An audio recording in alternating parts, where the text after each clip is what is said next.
बिस्मिल्लाहिर्रहमानिर्रहीम। अस्सलाम वालेकुम वरहमतुल्लाहि वबरकातुह। अरब बच्चे, चांदनी रात है, हर तरफ सन्नाटा है। जहाँ तक नजर काम करती है, रेत ही रेत दिखाई देती है।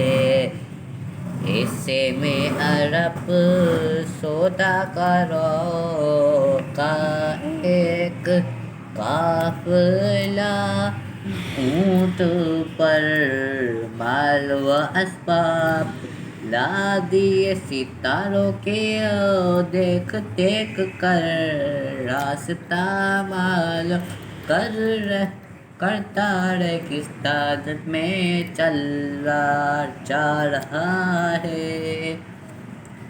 सौदागरों और उनके गुलामों की नेज़ से चांदनी में चमक रहे हैं। सबने सफेद टीला डाला, लिबास पहना रखा है। सर पर सिया पत्तियों से रंगीन रुमाल बांधा रखे है। सबसे अगले ऊँट पर इस काफिले का सरदार शेख है। इसके ऊँट की बहाड़क एक बद्दो अरब ने पकड़ रखी है और साथ साथ पैदल चल रहा है। वो अपनी वो अपनी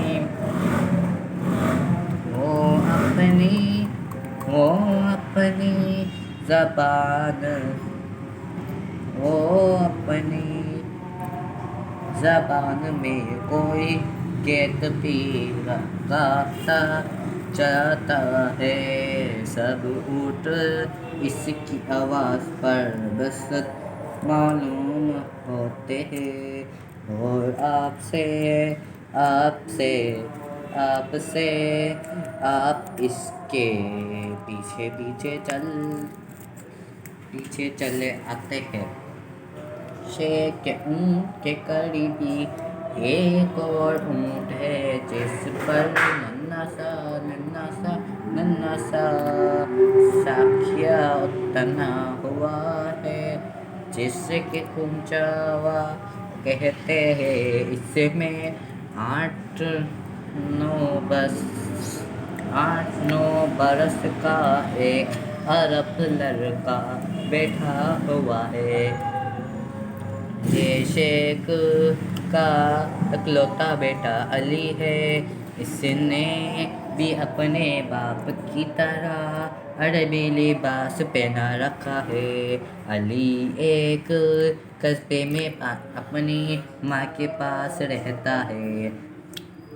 इसकी बड़ी ख्वाहिश थी कि मैं अपा के हमरा काफिले में सफ़र करूं, मगर शेख जानता था कि रेगिस्तान के सफ़र में काफिले वालों को क्या क्या मुसीबतें पेश आती है। इसलिए वो हमेशा टाल देता था। इस दफ़ा जब शेख सौदागरी का सामान लेकर जाने लगा, तो अली ने साथ चलने की बहुत जिद की। रोया गिराया, इत्तेफाक से ये सफ़र ज़्यादा लंबा न था, इसलिए इसने अली को भी साथ ले लिया। इस वक्त अली कछुआवे में बैठा बड़े शौक से आसपास के नज़ारे देख रहा है। रेत के ऊंचे टीलों पर चांदनी अजीब पहाड़ दिखा रही है। ऊंट के चलने से हचकेले लगते हैं तो इसे ऐसा मालूम होता है जैसे झूले में बैठा है। बत्तो अरब का गेट लोरी का काम दे रहा है और इसकी आंखें आप से आप बंद हो ही जा रही है। एक ही बत्तो चलते चलते ठहर गया। इसका ठहरना था कि सारा काफिला रुक गया। बत्तो गौर से एक तरफ देख रहा था। शेख ने पूछा, हमजा क्या बात है? बत्तों ने ज़बान से तो कुछ न कहा, उंगली से एक तरफ इशारा कर दिया। शेख गौर से इस तरफ देखने लगा। दूर चांदी में से कुछ साए से मुलते नजर आए। इन्हें देख कर शेख घबरा सा गया। ये डाकू थे शेख के साथ काफी आदमी थे। वो खुद भी बहादुर था और डाकुओं का मुकाबला आसानी से कर सकता था। लेकिन इसे अली की फिक्र थी कि कहीं लड़ाई में इसे सदमा ना पहुंचाए। चुनांचे इसने हुक्म दिया कि सब लोग चुपचाप खड़े रहे। हुक्म की देर थी, ऐसा सन्नाटा हो गया कि मालूम होता था कि सांस तक नहीं ले रहे। सबकी सब 15 मिनट तक यूं ही बूथ बनते खड़े रहे। शायद डाकुओं की नज़र इन पर नहीं पड़ी और वो शिकार की तलाश में और तरफ निकल गए। सुबह को काफिला चला जा रहा था तो एक जगह अली को कुछ दरख्त नजर आए। इनने बातें उनकी वजह के थे और इन पर सुनहरी गंजी सी लगी थी। इसने ये अजीबोगरीब दरख्त कभी नहीं देखा था। बाप को पुकार कर कहा, अब्बा ये क्या फल है? ये ना तो नागिना है, ना नींबू, ना अनार, फिर है क्या?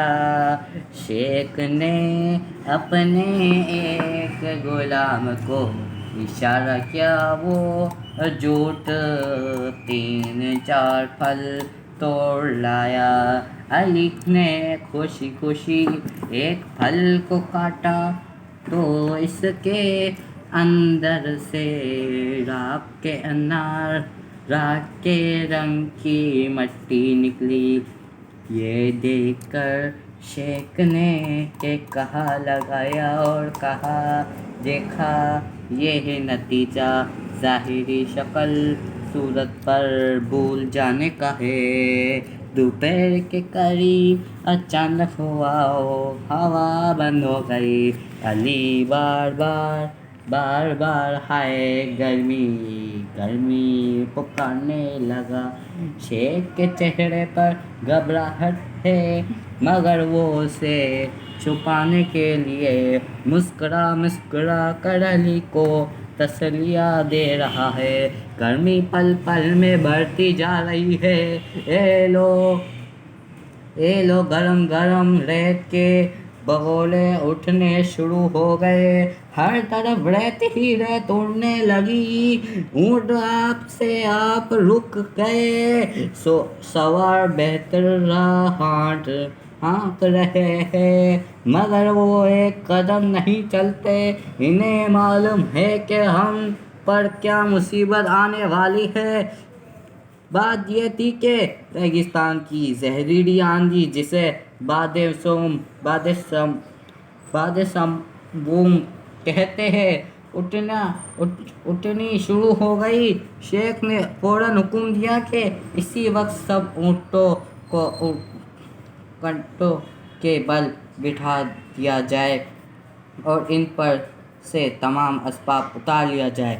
ये सुनते ही शेख के गुलाम जल्द अज जल्द ऊँटों पर से सामान उतारने लगे।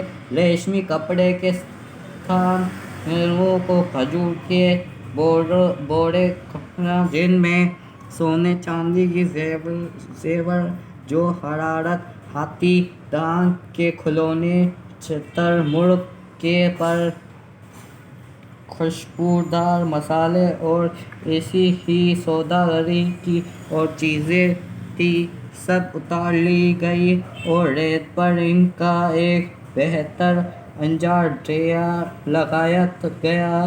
फिर शेख अली को गोद में ले कर इसकी ऊँट में बैठ गया और इसे अपनी चादर में छुपा लिया। दूसरे लोग भी इसी ढेर के पास उपड़ते और सब ने अपने अपने सर और मुंह चादर में लपेट लिए। बेज़बान ऊँटों ने खुद को बेखुद अपनी गर्दनें रेत पर फैला दी और अपनी आँखों और नंदों को बंद कर लिया, ताकि गर्म रेत के जरे जरे जरे अंदर न घुस पाए, अंदर न घुस पाए। आंधी है कि दम पे दम पड़ती ही जा रही है और रेत ही के धंधे धंधे छड़ों की तरह कपड़ों में सुरा करके बदन में घुसती चलती जाती है। लेकिन अली बाप गोद में चादर के नीचे से बिल्कुल महफूज है। हर तरफ अंधेरा छा गया है। असबाब हरगिज़ रेत के तहे जम गए। ये बुरी ही ज़बरदस्ती आंधी है। सब लोग दुआएं मांग रहे हैं कि आले इस मुसीबत से निकाल। आखिर खुदा करके 2-2.5 घंटे के बाद ये तूफान थमा तो सब ने